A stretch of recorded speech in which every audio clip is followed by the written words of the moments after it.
নমস্কার বন্ধুরা, আজকে করলা ভাজি করছি। এই যে দেখুন বন্ধুরা, কেমন আছেন সবাই? আশা করি ভালো আছেন, আমিও ভালো আছি।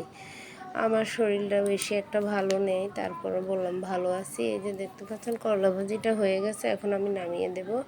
আর এটা আগের দিনের ভিডিও করা ছিল, তো সেটা এখন ভয়েস দিয়ে ছাড়বো। তো এই যে কড়াইতে আমি তেল দিয়ে দিলাম, ডাল সম্বার দিলাম। তো ডালটাও এই পাশে সিদ্ধ হয়ে গেছে, ডালটা ঘুটে এখন বাগার দিয়ে দিলাম। তো এখন আমি এই পাশে মাছের তরকারিটা রান্না করব। আজকে রান্না হয়েছে ইলিশ মাছ।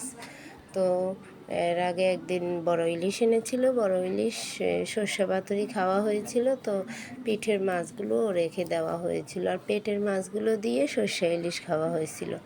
আর পেটির মাছটা দিয়ে সর্ষে ইলিশটা খুব ভালো লাগে। আর যেহেতু মাছটা একটু বড়, তার জন্য পিঠের মাছগুলো আলাদা করে নেওয়া হয়েছে।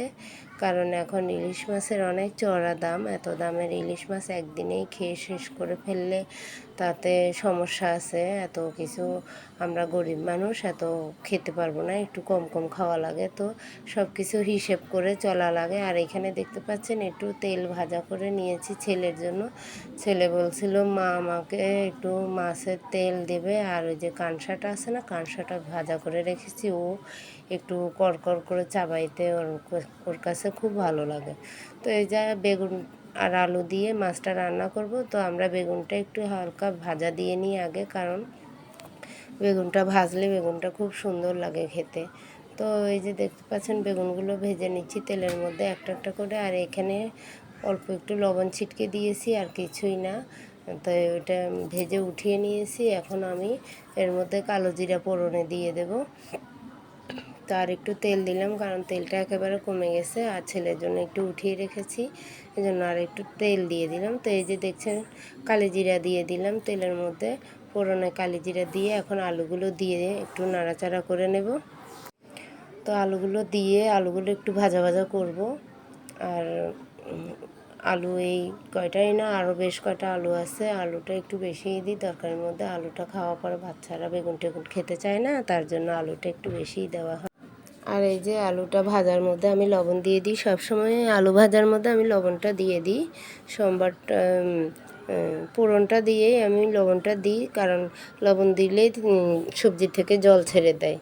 তো এই যে আমি লবণ দিয়ে একটু নাড়াচাড়া করে এখন সব মশলাগুলো দিয়ে দেবো। হলুদ গুঁড়ো দিয়েছি, মরিচ গুঁড়ো দিয়েছি, হলো ধনে জিরে গুঁড়ো, এই যে ধনে জিরে গুঁড়োটা আর মরিচ গুঁড়োটা এখন দিয়ে দেবো। আর এই ইলিশ মাছে আমরা আর কোনো মশলাই খাই না, শুধু এই ধনে জিরে গুঁড়োটা খাই আর হলুদ মরিচটা। তো এই যে দেখতে পাচ্ছ বন্ধুরা, মশলা কষাতে কষাতে এই যে আমার তেল ছেড়ে দিয়েছে মশলা থেকে। আর এখন মশলাটা কষিয়েছি, তার মধ্যে একটু জল দিয়ে দিলাম। এখন আলুটা আরেকটু কষাবো এর মধ্যে, যেহেতু যেহেতু বেগুনটা আগে থেকে একটু ভাজা আছে, তো বেগুনটা দিলে একবারে থেতো হয়ে যাবে। তো বেগুনটা দেব কোন সময়? বেগুনটা দেব মাছ দেওয়ার সময়, একসাথে বেগুনটা দিয়ে দেব। তো যে মাছটা যখন ফুটবে, বেগুনটাও ওই সময় ফুটে যাবে। বেগুনটা অর্ধেকটা সিদ্ধ করা হয়েই গেছে।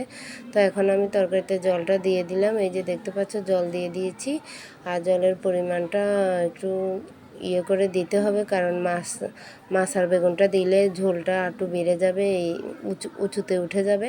তো দেখতে পাচ্ছ এই যে আমার তরকারি প্রায় হয়ে এসছে, আলু সেদ্ধ হয়ে গেছে। এখন আমি মাছ আর বেগুনটা দিয়ে দেবো, এই যে সুন্দর ভাজা করা, এই উপর থেকে ঢেলে আমি দিয়ে দিলাম। আর এইভাবে তোমরা একদিন রান্না করে খাবে, অবশ্যই দেখবে ভীষণ ভালো লাগে, ভীষণ ভালো লাগে। আর এইভাবে যদি বেগুন না দিয়ে খাও, তাহলে তোমরা কচুরমুখী দিয়ে ইলিশ মাছ দিয়ে খেতে পারো। কচুরমুখী দিয়ে ইলিশ মাছটা খুব ভালো যায়, বুঝলে তো। তো এই যে দেখতে পাচ্ছ আমি কড়াইটা ধুয়ে একটু জল দিয়ে দিয়েছি, কারণ এখানে মাছের মশলা, তেল মশলা অনেকটাই রয়ে গেছে। আর আমি এটা সবসময় দিয়ে দিই, আজকে নতুন না। তো বন্ধুরা এই যে দেখতে পাচ্ছ আমি এখন আবার ঢাকা দিয়ে দিব। ঢাকা দিয়ে তারপরে এই যে তরকারিটা প্রায় হয়ে এসছে। এখন আমি একটু জিরার গুঁড়ো দিয়ে দেব। জিরার গুঁড়ো দিয়ে তরকারিটা অন্য কড়াইতে ঢেলে রেখে দেব। আর এই কড়াইতে আমার আলু ভাজা করা লাগবে, আলুর ভাজাটা করে নেব সকালে রুটি দিয়ে খাওয়ার জন্য। আর এই যে দেখতে পাচ্ছ তুমি, এই যে এখানে জিরার গুঁড়ো দিয়ে দিয়েছি। এখন আমি অন্য কড়াইতে তরকারিটা ঢেলে নেব। তো এই যে এখন আমি অন্য কড়াইতে তরকারিটা ঢেলে নিয়েছি, আর এই যে জিরার গুঁড়োটাও দিয়ে দিয়েছি। এখন আমি তরকারিটা নামিয়ে নেব। বন্ধুরা ভালো থেকো, বাই বাই, টাটা।